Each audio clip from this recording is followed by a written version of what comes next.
સુરતમાં દુકાનની અંદર ચાલી રહેલું મેડિકલ ઇન્સ્ટિટ્યૂટ ઝડપાયું છે। એક જ દુકાનની અંદર 6 પ્રકારના મેડિકલ કોર્સ ચલાવવામાં આવી રહ્યા હોવાના આક્ષેપો કરવામાં આવ્યા છે, જેમાં દુકાનની અંદર વિદ્યાર્થીઓને ભણાવાય છે અને ત્યારબાદ પરીક્ષા આપવા માટે બેંગ્લોર મોકલવામાં આવતા હોવાનું જણાવવામાં આવ્યું છે। તેમજ વિદ્યાર્થીઓ પાસેથી ફી લેવાતી હોવાના પણ આક્ષેપો કરાયા છે। આ ઉપરાંત ગુજરાત પેરામેડિકલ કાઉન્સિલ સ્ટાફ સાથે થયેલી વાતચીતનું રેકોર્ડિંગ પણ સામે આવ્યું છે, જેમાં પેરામેડિકલ કાઉન્સિલના હેલ્પલાઇન નંબર પર પણ આ પ્રકારની ઇન્સ્ટિટ્યૂટ ગુજરાતમાં ચલાવી ન શકાય તેવું સ્વીકારવામાં આવ્યું છે। વધુમાં ગુજરાતમાં નર્સિંગ માટેના માન્યતા આપેલા કોર્સ ચલાવતી ઇન્સ્ટિટ્યૂટના લિસ્ટમાં જીવનદીપ ઇન્સ્ટિટ્યૂટનું નામ ન હોવાનો ખુલાસો થયો છે। કર્ણાટક બેંગ્લોર કેએનસી કર્ણાટકની જે યુનિવર્સિટી ભણવાનું અહીંયા કોણ ભણાવે? અચ્છા, બરાબર। બેંગ્લોર તમને લઈ જાય, અહીંથી જવાનો ખર્ચો સ્વ ખર્ચો આપે 15,000 તમારી પાસેથી લેવા। પ્રેક્ટિકલનો ખર્ચો એ નથી કીધું। તમે કયા વર્ષ જીએનએમ ના કયા વર્ષમાં છો? ફર્સ્ટ યરમાં છો હજુ, એટલે તમે આ 23-24 માં છો।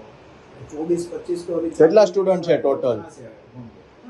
સ્ટુડન્ટ કેટલા છે ટોટલ? ટોટલ કેટલા વિદ્યાર્થીઓ? સ્ટુડન્ટ કેટલા નવા તમારી સાથે? અમારી સાથે તો 5-6 જણ હતા, બે છોડી નાખ્યું। ડોક્યુમેન્ટ આપ્યા કે નહીં એ લોકો? ડોક્યુમેન્ટ ક્યાં છે? ઓકે, એક સેમેસ્ટર પૂરું થયું છે? યરલી હોય છે ને તમારે? યરલી હોય, યરલી હોય ને, એટલે અત્યારે ભણવાનું ચાલુ છે, બરાબર?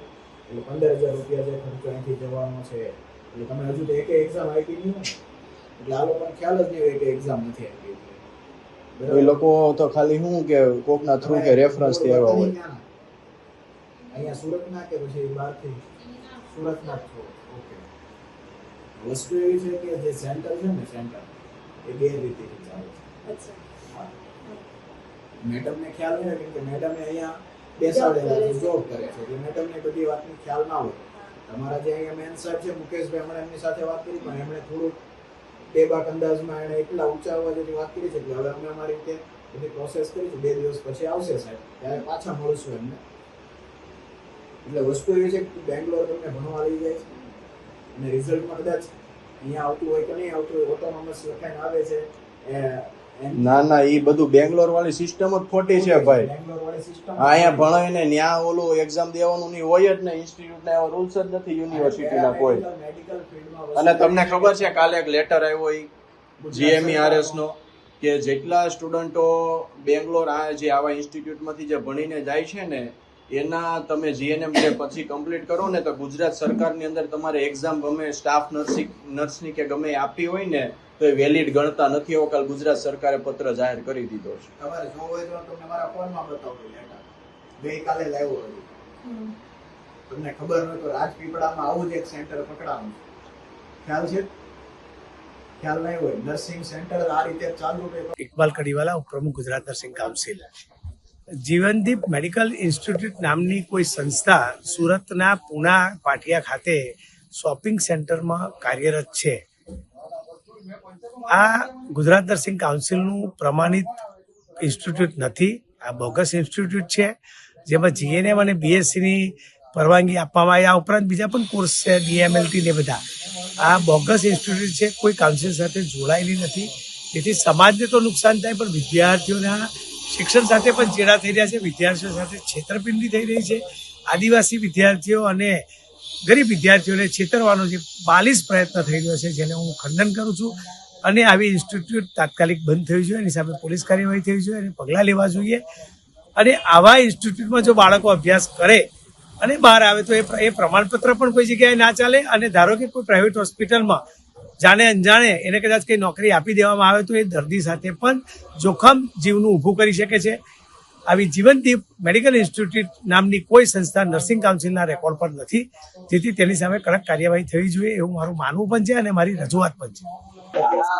રવિ પૂછડિયા, સુરત શહેર મહામંત્રી। છેલ્લા 4-5 દિવસથી વિદ્યાર્થીઓના અમને ફોન આવ્યા કે આ રીતે અહીંયા બોગસ ઇન્સ્ટિટ્યૂટ ચાલી રહ્યું છે।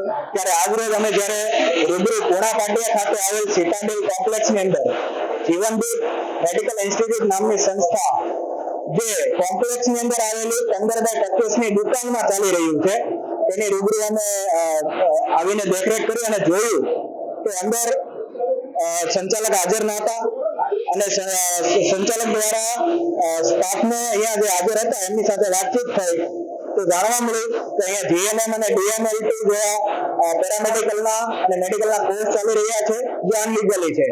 અને અમને પૂછ્યું કે તમે જીએમસી અને આઈએમસી ની પરમિશન થી ચાલી રહ્યા છે અથવા તો કઈ યુનિવર્સિટી સાથે સંકળાયેલા છે. ત્યારે જાણવા મળ્યું કે કર્ણાટકની બેંગ્લોર યુનિવર્સિટી સાથે સંકળાયેલા છે અને અહીંથી વિદ્યાર્થીઓને બેંગ્લોર ખાતે પરીક્ષા આપવા લઈ જવામાં આવતા હોય છે. અને જ્યારે પેરામેડિકલ કાઉન્સિલમાં વાત કરવામાં આવી કે ભાઈ જીએનએમ નામના કોર્સને કઈ રીતે ભણવામાં આવે છે અને કઈ રીતનું હોય છે એમાં સમગ્ર બાબત, ત્યારે જીએનએમ કોર્સ સમગ્ર મેડિકલ ફિલ્ડનો કોર્સ છે. ત્યારે એમને જીએનએમ કોર્સ પ્રેક્ટિકલી ભણવાનો હોય છે. ત્યારે આ સંસ્થા જીએનએમ ના કોર્સના નામે વિદ્યાર્થીઓને અહીં જ ભણાવતી હોય છે અને એમને જો કોચિંગ કરવું હોય તો એવું કહેવામાં આવે છે કે તમારે બેંગ્લોર જવું પડશે, પણ કમનસીબે વિદ્યાર્થીઓને અહીંયા જ ભણાવવામાં આવે છે અને બેંગ્લોર ખાતે એક્ઝામોમાં લઈ જવામાં આવે છે. અને મસ્ત મોટી 80,000 થી 90,000 સુધીની ફીસ પણ અહીં લેવામાં આવી રહી છે. આ સમગ્ર ઘટના અમે અહીંયા જાણી અને મીડિયાને વાકેફ કર્યો અને જે બોગસ રીતે ઇન્સ્ટિટ્યૂટ ચાલે છે એનો પર્દાફાશ આજરોજ કર્યો છે. પેરામેડિકલ કાઉન્સિલમાં જ્યારે અમે સમગ્ર બાબતની વાત કરી ત્યારે ત્યાંથી અમને જવાબ મળ્યો છે કે આ પ્રકારના કોઈ પણ ઇન્સ્ટિટ્યૂટ કે જે ગુજરાત બહારની માન્યતાવાળા બોગસ રીતે ચાલતા હોય એમને અમે અહીંયાથી પરમિશન આપતા નથી અને આ સમગ્ર ઇન્સ્ટિટ્યૂટ ગેરકાયદેસર રીતે ચાલી રહ્યા છે. કાઉન્સિલમાં જી સાહેબ મિતેશ અડિયા વાત કરું છું સુરતથી. હવે મારે એક વસ્તુ એ જાણવી હતી કે આ સુરતમાં અમારે છે ને કોમ્પ્લેક્સમાં જીવનદીપ મેડિકલ ઇન્સ્ટિટ્યૂટ ચાલે છે જેમાં જીએનએમ ને એવા બધા કોર્સ કરાવે છે. તો એ ગુજરાત સરકાર માન્ય છે કે નથી? કયા કોર્સિસ છે એમના ત્યાં? જીએનએમ છે, ડીએમએલટી છે, ડીપીસી છે, એક્સરે ટેકનિશિયન છે, સીટી સ્કેન ટેકનિશિયન છે. હવે એમની માન્યતા જોવી પડે તો એમાં ચેક થાય એવું નથી સાહેબ અત્યારે. અને પોતે પાછા કોમ્પ્લેક્સ ની અંદર એક પેલા શટરમાં ચલાવે છે તેવી આપણે પરમિશન આપીએ છીએ. એટલે જોવડાવવું પડે ગુજરાત નર્સિંગ કાઉન્સિલે કઈ રીતના પરમિશન આપી છે કે કેમ, કા પછી કોક બીજા કોલેજ સાથે સંલગ્ન થઈને ચલાવે છે એ માહિતી ત્યાં એમના ત્યાંથી જ લેવી પડે. એટલે એવું છે કે એ લોકો એવું કહે છે કે અમે બેંગ્લોર સ્ટુડન્ટ ને ભણાવીએ, બરાબર? ના, એ ખોટી વાત છે. એમની માન્યતા હોય અહીંયાની તો જ એ ભણાવી શકે, બાકી બેંગ્લોરના એડમિશન અહીંયા ના કરી શકે. હા, તો એ લોકો એવું કે છે અમે તો ખાલી કે અહીંયા કોચિંગ કરીએ, બાકી સ્ટુડન્ટ ના, એવી રીતના નથી થતા. હવે એડમિશન એવી રીતના નથી કરી તો શકતા. આ આખું ફેક જ ચલાવે છે એમ ને? હા, હોઈ શકે. ઓકે સાહેબ, થેન્ક યુ. ચાલો.